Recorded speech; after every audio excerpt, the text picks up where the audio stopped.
आज मैं जा रहा हूँ अपने भारत देश की इत्र नगरी में, जहाँ की इत्र पूरी इंडिया में फेमस है। क्या बात कर रहे हैं।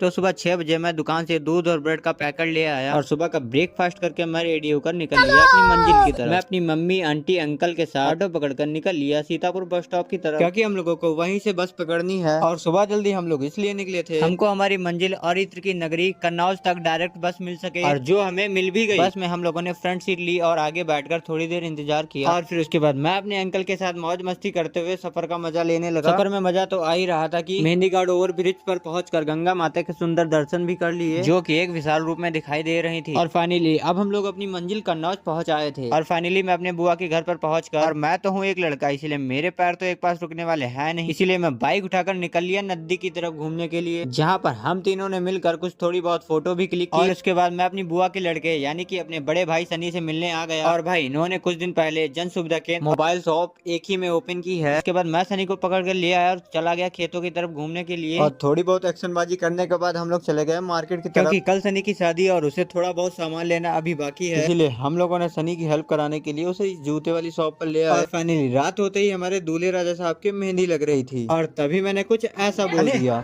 धनवा तो तुम दुल्हन ले कहा।